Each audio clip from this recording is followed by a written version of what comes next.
I want to take you back to the year 2020. I am 12 years old, not 17 as I am today, and instead of like this, I rather am a bit like this. And I'm not speaking like this, but I'm speaking a bit more like this.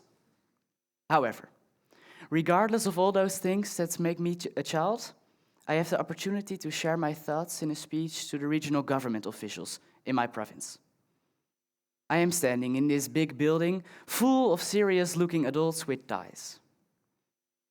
And the room is crowded, so when the chairman calls my name, I have to push all the big adults aside until I am in the middle of the room. I look around, kinda nervous. I mean, these people are important and can help me realize my vision. So, I start.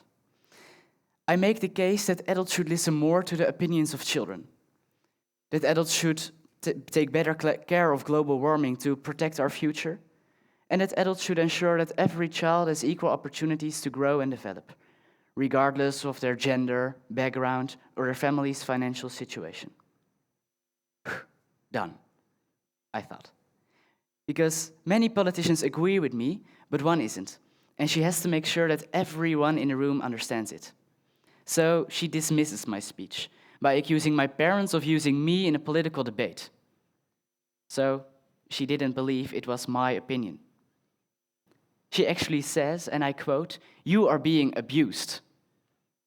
I hope you will enjoy life, play football, and when you're a bit older you should chase the girls, but leave it up to the adults to decide what to do." I am shocked. Play football when the world is on fire? Leave it up to the adults what to do? Well, we can see how well that is going. And due to the Convention on the Rights of the Child and, like our democracy, I have the right to give my opinion, and you have the duty to listen. Maybe you can imagine I am flabbergasted. But I want to respond. So with a both indignant and scared voice, with multiple cameras pointed at me, remember, I was only 12, I say, I don't let myself be used. And I'm not forced by my parents. I decide everything myself. This is my opinion. This is my opinion. Well, the next day no one was talking about that opinion, but they were talking about me and my parents. And it seemed to me that it was mostly negative about us, because they spoke about using children to express a political message, instead of children's rights, where my speech was about. And it felt like they were taking the lies of this politician more seriously than my concerns about my rights. And that week I learned how hard life can be when it seems that the whole country is against you. Because my family and I received much hate online, but also threats. And maybe you can imagine that's kind of scary for a 12-year-old boy. And I was asked to respond again in the media. But I wondered, would they listen to what I had to say this time? I assume not. So I took a little break, talked with some people who I trusted with some more experience, and played football and chased the girls as I was told. That didn't work out very well, by the way, because they immediately made me a goalkeeper because I was not good enough to play in the field, and also with the girls, unfortunately. But it made me aware of the fact that adults are not eager to listen to children. It made me aware of the long way I had to go in putting a child's voice at the same level as others. But it made me aware that it was more necessary than ever.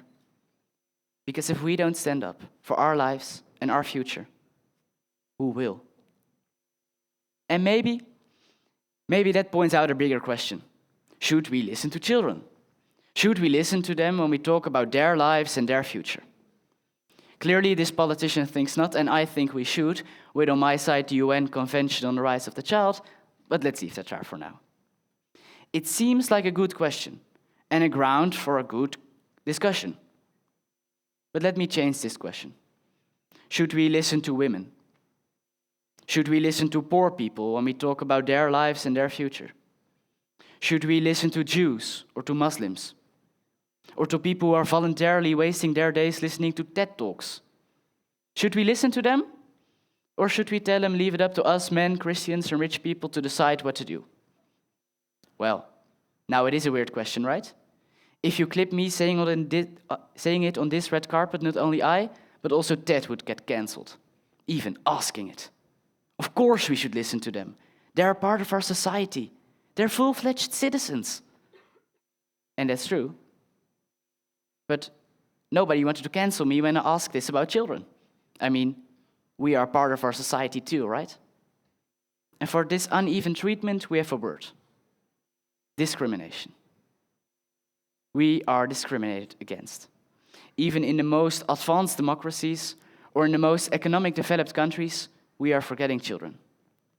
We do not take them seriously before they've reached a random age, and then we think, okay, now you are significantly wiser than yesterday, so you can vote, you can file a lawsuit, and we'll take your opinion seriously because you are a grown-up.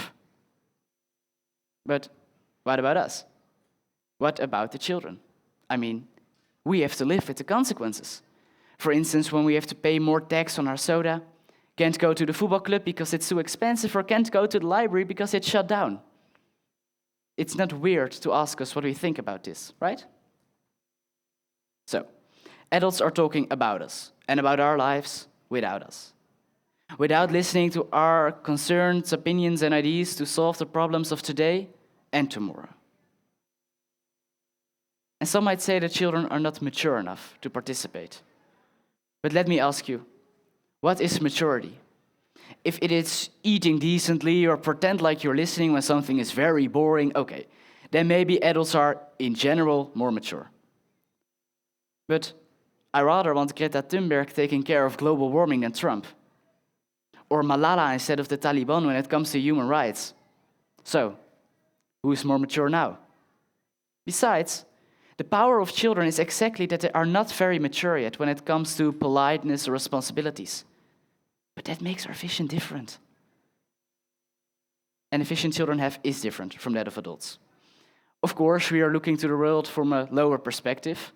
Maybe you remember yourself when you were little and the whole world seemed so big and impressive. But besides that, we have a more open-minded and unprejudiced vision because we don't have all the knowledge adults might have. And that's why we can think outside the box. We are not rusted and locked in old traditions and methods, so we can come up with different ideas that might work. So, our lack of maturity allows us to approach situations with open-minded curiosity, free from preconceived notions or biases. And this enables us to think creatively, question assumptions, and view problems from fresh, innovative perspectives, which adults, who sometimes have a more fixed thinking pattern, may overlook. But let me be clear. I'm not saying that the vision of children is better or more worth than one of an adult. I'm just saying, and I'm only saying, that it's good enough to be listened to. And if you work together, on an equal level, if you talk to them like you talk to your coworkers and friends, if you question their opinions, if you are really interested and genuinely curious, then you can find the best solutions. Because if you combine the opportunities the children are thinking of with the limits of the adults, you can go out of the box and come back in a different way. And that's the way to attack the big problems of today. And I don't need to be an adult to be sure of that. But not only the problems about today are affecting us, obviously also those about the future. I mean, we are building the future right now, and every decision we make today affects next generations, starting with mine. But why don't we realize that children can help with that building? I mean, the future is the most important for us. So why don't we believe in the power of children and let them take care of their own future? Because if there's anyone who wants to do the best for the future of our planet and our society, it's a generation that will live the longest on it. You know, adults have a great responsibility in taking care of the place we live and will live when they're gone, and we are very eager to help them take care of it. So, when we're constantly told that we have to play football or chase the girls, I'm telling you, you are missing a great opportunity for some help. Sometimes I hear that we inherit the earth from our parents, while others say that we borrow it from our children. But if I'm in school, borrow a pen from my friend, write it till it's empty, then break it in half and give it back to him, I can assure you he is not happy. That's not how borrowing works, right? You have to take care of it.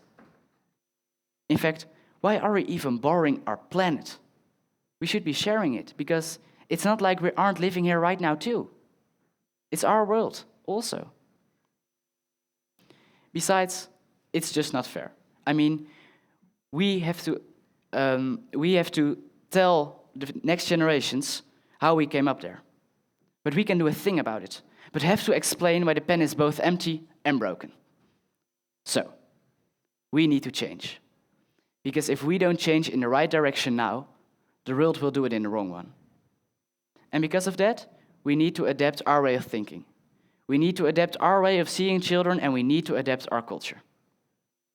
I know, we don't like people telling us that we need to change our culture, especially young boys who should be on a football pitch or chasing the girls right now, but I'm sorry. We need to start taking children seriously if we want future generations to enjoy this place as much as people do now. And because of that, we need to start taking children seriously, and we really have to listen to them. And this is not only an assignment for the big ladies and gentlemen in politics, also for parents, teachers, librarians, and so on. If we want to start listening to children, if we want to start changing our culture, we should do that bottom up. So talk to children during dinner about their opinion regarding to social themes. Or at school, talk about the school curriculum, what they have to learn, how they have to learn it. But also libraries about their books, municipalities about their legislation, and all the way up to the places where the magic happens, but not where the magic starts. Every part of society should adjust, and everyone should move. Everyone. So also the young people, the majority of this audience. And to all the young people, step up. Stand up. Speak up for your lives, your future, and your beliefs. Because that matters. So next time you're in a room with adults talking about education, speak up. Next time you're in a room with adults talking about climate, speak up. Next time you're in a room with adults talking about whatever, speak up. It's about your life and your future. You have the right to be heard, and you have the power to make a change. So let's use that power. Take responsibility, and we'll move the world together. Thank you.